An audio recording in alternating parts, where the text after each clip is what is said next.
Welcome to the Bikini Things podcast, where we talk everything from fitness and competing to mental health and living a healthy lifestyle. I'm your host, IFBB Bikini Pro, Laura Morche, recording a solo episode today. Sammy has the day off, so I'm so excited that you're here with me. Let's get started.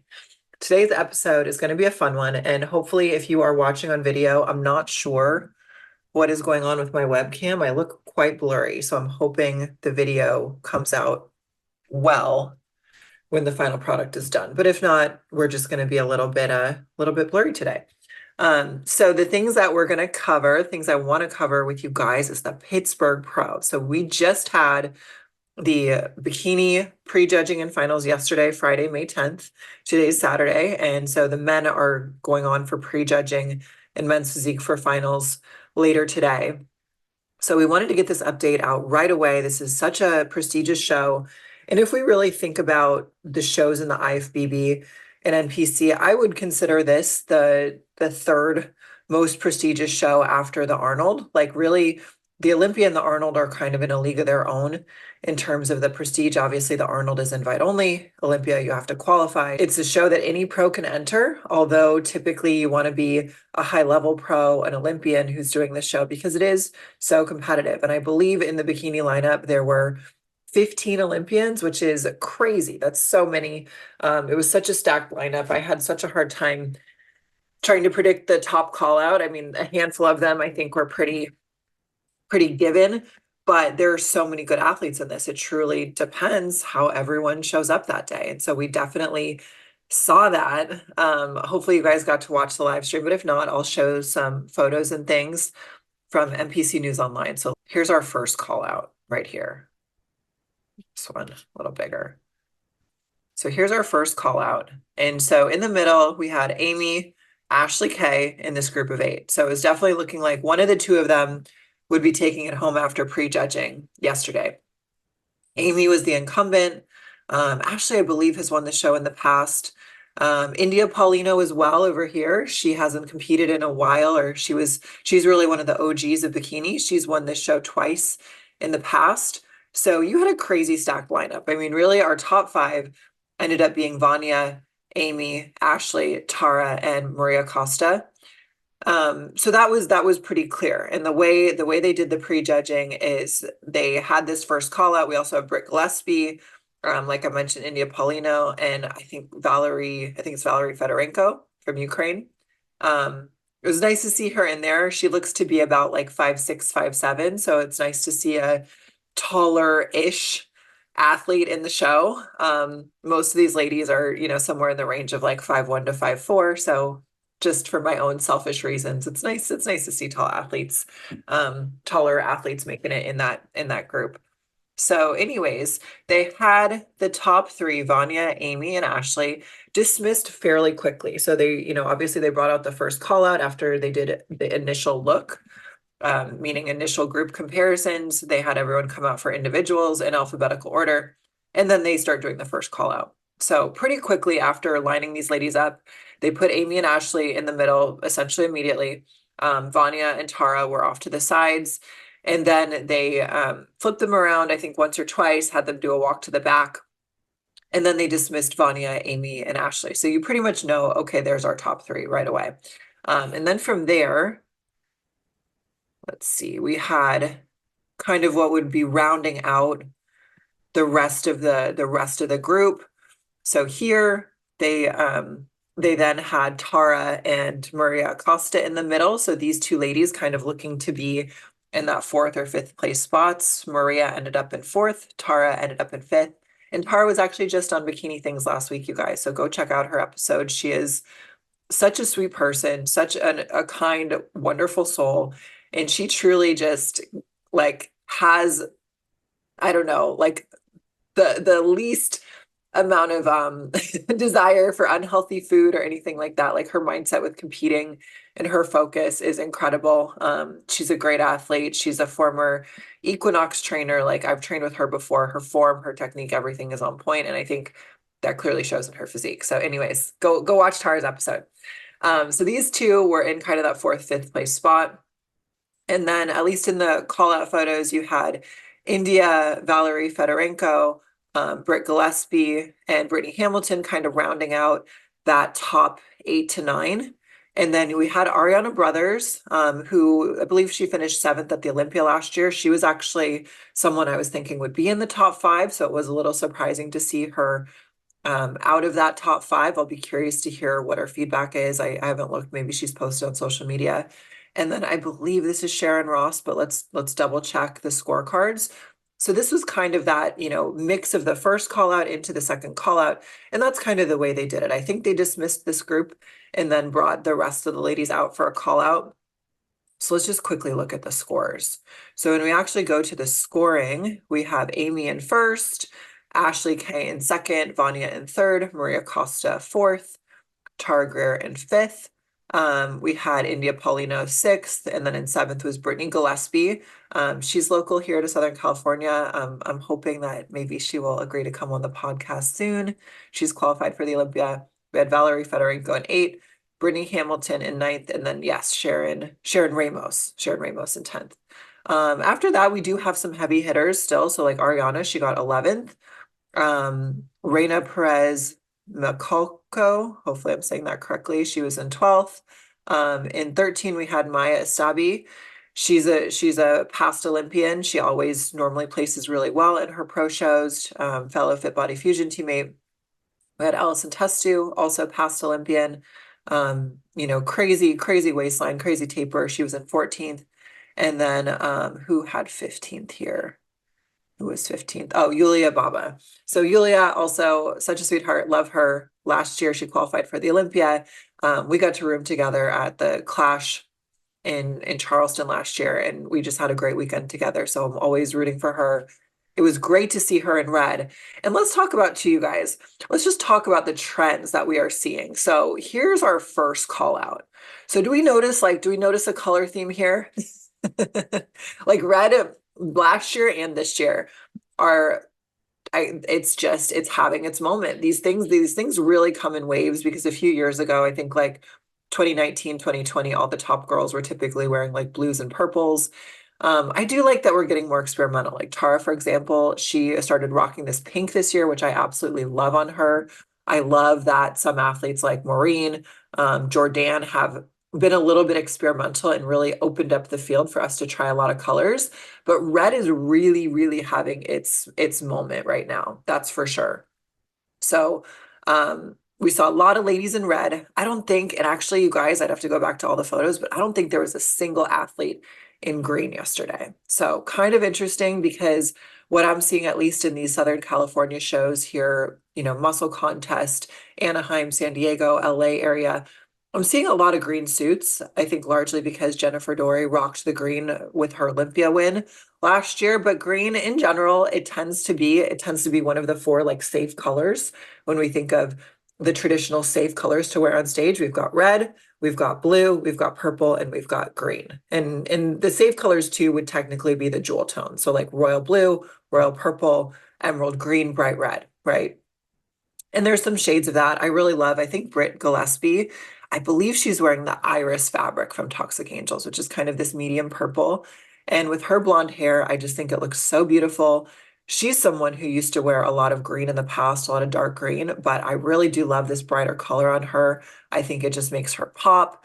That's the color she wore when she had her win a few weeks ago to qualify for Olympia. So I hope she keeps it the same or in the same color family. I prefer her in these brighter colors versus the dark greens. Obviously we want to wear a color that we feel most confident in, but I always love it. I always love to see when athletes mix it up a little bit. But my prediction next week is we've got the New York Pro, and the list will not come out until Monday or Tuesday. But my guess is we're also going to see a first call out in a show with a lot of red suits. So it's truly having its moment. At the end of the day, I think just go with what works best. If you've got really dark hair like mine, you can kind of rock pretty much any jewel tone. You tend not to look best in, depending on your skin tone, in lighter colors. So things like lime green, coral, yellow, for someone with my coloring would not look great. If we've got more medium hair color, like a more medium brown, kind of like Tara or Valerie here, where she's got brown, but it's kind of got some blonde in it, lighter colors look awesome. Like actually the suit that Brittany Hamilton, that kind of turquoise-ish color would probably look amazing on Valerie or Tara, or Britt. But again, some of these are so universal. So I could actually see the suit color working with every lady that's on stage. So I love all these trends. Like as a former Toxic Angels suit stylist, I really love the suits. I love that design process. I'm definitely excited to design some new colors for myself whenever it is time to get back on stage. So this was an amazing show, you guys. I really hope that you did get to catch the live stream. Maybe for future shows, if I can figure out a way to do like a live watch party, I'm gonna try to figure that out. But I hope you guys got to watch it. This was such a good show. Again, this is essentially the most prestigious show that you do not have to qualify or apply for. I think you could also argue that the New York Pro next week kind of has that reputation as well. So maybe it's like, the Pittsburgh Pro and New York Pro. So that will also be an amazing show. And Amy has stated that she's doing that one again to defend her title from last year. And I think no matter who's in it, whether it's Ashley Kay, Vanya, Tara, Maria, any of these heavy hitters, I think it's going to be a challenge for anyone to beat Amy. She's very consistent. And I think something about her too that is kind of that je ne sais quoi, right? Is I think just this is where genetics come into play. I think she has a very, very good structure in look for bikini. She's very beautiful. She has a small waistline. The way her body has grown over the last 4 years, like if you go back to when Amy first started competing in 2020, and I know this partially because she and I earned our pro cards at the same show. So we both turned pro at the USA's 2020. I've seen how she's changed. I remember her there, right? And just the way her body has added muscle tissue to it is so proportional. The ratios are just insane. So as she's filled out her frame, she really just has this amazing look for bikini. She has very round muscles, very bubbly muscles. And you could also, again, any girl in this top first call out has insane genetics. Like someone whose physique I also really love too is like Britt Gillespie. Like to me, her waist to glute ratio and her front pose is just so crazy. Like she may have the most extreme one up here out of all these ladies if you just look at literally like the size of her waist relative to her glute projection. So all of these ladies have crazy genetics, but Amy, I think she's a very focused competitor. She does, from my perspective and knowing her a little bit from Fit Body Fusion, and having the same coach as her, to me, she just really seems like she checks off every single box perfectly all the time. And so it's very hard to beat someone who's extremely consistent, right? Someone who's very hardworking and very consistent. And then you add in that layer of having very good genetics, it's going to be hard to beat that person. So it's inspiring for me to watch this. It definitely helps me stay focused in my off season. And I encourage you, whether you're a pro athlete or an amateur, brand new to the sport, watch these shows. Watch these shows. You're going to absorb, you're going to learn, you're going to get familiar with who these athletes are just by watching. I've been watching in person or watching these live streams since I started competing 2017, 2018, and I worked so many shows in person over the years. I still go to so many shows. And it's helped me a lot learn and truly understand the division, truly understand what the judges are looking for, and help me be a better athlete too. If I have a better understanding of what bikini is, what they're looking for, how do I match up against athletes when I'm competing, it gives you more knowledge and power and ability to make improvements and to be the best version of you can be too. So, and it's kind of fun to watch, right? Like it's who doesn't love watching, 20 to 30 gorgeous women in bikinis like strut their stuff on stage with like all the hair and makeup. So really, really fun. As far as other things I was going to talk about today, I don't have too much. I guess I'll give you guys just like a little bit of an off-season update for me. I still do not have any show plans. I've had a little bit of just, I wouldn't say crazy digestive issues, but a little bit of just off digestion over the last couple months. That's very unlike me. I've had quite a low, for me, quite a low appetite, meaning that the normal 3,000 plus calories I'm typically eating in off season, I'm having a hard time hitting that. So right now my calories are actually around 2,500 and I'm able to be more consistent. But typically in off season, you guys, I can be a bottomless pit. I can eat my meals like healthy, not healthy, whatever, no problem. And so just that fullness or just finding that my body is taking longer to digest my foods. My stress is not crazy different. If anything, I would say my stress is lower than it was in 2023. So that I don't think is the cause. So I'm actually going to be doing a gut map, just like Sammy did in the next few days. I just received it in the mail. And my guess, because again, I don't have any crazy symptoms, I don't have any symptoms that would indicate something like SIBO or leaky gut or anything like that. But my appetite's lower. It's taking me longer to digest my food. And sometimes I do have a little bit of just digestive upset that's abnormal for me. So my probiotic routine has not changed. I'm very good with my probiotics, my digestive supplements, my water, all of that. I've done food sensitivity tests, so I've definitely eliminated or minimized the foods that upset my stomach. I know if I go eat dairy, that's not going to help me feel my best. For most people, that's the case anyways. So I'm going to do my gut map, kind of see what happens from there. And I'm just kind of going slow and steady because the thing to you guys is that let's just go back to these photos. I struggle just, if you're amateur or pro, we all have struggles in this sport, right? And so if we look at these photos of these beautiful ladies, the tallest one up here is Valerie, right? So Tara, I think, is about 5'2". I think Ashley's about 5'4". So Valerie, I would guess, is like 5'7", maybe 5'8". I'm still 4 to 5 inches taller than that. So like I hate talking this way because it just feels like such a victim mindset. It's not. I mean, I'm choosing to compete in this sport. It's just this bodybuilding is not really intended for overly tall people. And I'm overly tall for sure. I'm 6 feet tall. I'm overly tall. I would have been much better off trying to get in the WNBA than be a bikini pro or be a bikini Olympian. So at times I do get frustrated. I do get really down on myself. I struggle with negative thoughts just like you guys. I struggle to think, am I ever going to be good enough? Am I ever going to match up? Do I have to give away my femininity? Like, do I need to take so many drugs to get the size that I need that I'm going to lose the shape of my face or my hairline or my voice completely? I already at times I get asked if I'm trans, I think this is just people bullying online, but at times people ask me if I'm trans, because I am tall, I have more muscle.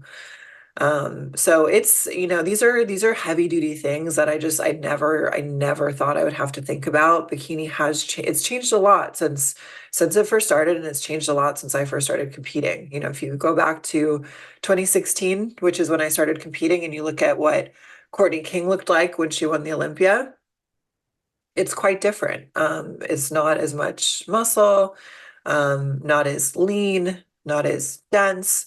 And it's just like I guess I'm not really sure how far I'm willing to push things myself. So really the way I've tried to wrap my mind around everything is just kind of being slow and steady. And that's what I did to turn pro. I took my time. I took really long off seasons, like 9 to 13 months, a lot of the years as I was working my way towards becoming a pro.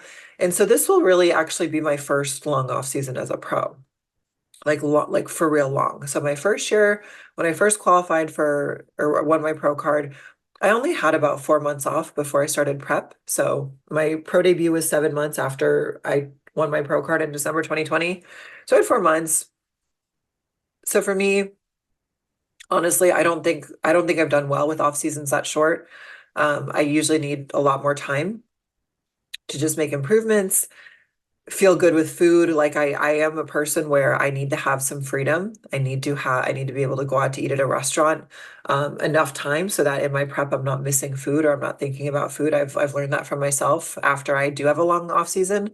I don't care about food in prep. I'm so good to go. And so that year I was just so small. I placed seventh at one show and then I got, 16th place the rest of the shows. And then after that I took about, let me see, I finished in August and I started again back in April. So I had about an 8 month off season, I guess. So that was a little better. 2022, I did better that year. I beat some Olympians. I got in the first call outs at least once. I got in the top 10 at another show. So that felt great. And then Sandy saw me and she's just like, yeah, you don't have enough muscle. Like, you're not best off competing. So kind of shut it down. And then this year, my off season was, I think about 7 months. So my last show, 22 to 23, was about September to April. So about 7 months. And so these for me are not that long. Like when I was trying to turn pro, I was doing 9 to 13 month off seasons, somewhere in there. So for me, I may not compete this year. And I think I've just kind of made my peace with that. My work, my coaching is going so great. My roster is essentially full. I can really only onboard people that I think are a good fit. And as I'm kind of wrapping up other people on their plans. So that there's a lot of other things under I guess under the surface, or I don't know where I was going with that. There's a lot of other projects that I have that I'm working on. I have some online courses. I'm doing some research to potentially consider a gym, which would be crazy. So I'm in the preliminary research steps of that. But that could be a reality in the future. So there's a lot that's going on that feels really good.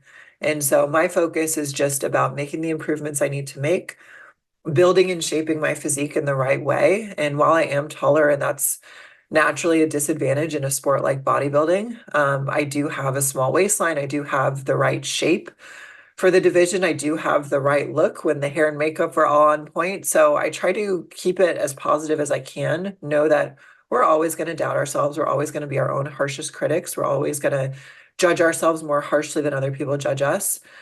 So I'm trying to just make sure that the negative thoughts and things like that don't get the best of me at times. And yeah, obviously there's FOMO, but also, I have a lot of fun just going to these shows. So some of my hope is to attend more of these pro shows this year. I got to go to the Arnold. I went to the Olympia. I'm planning to attend the Olympia this year.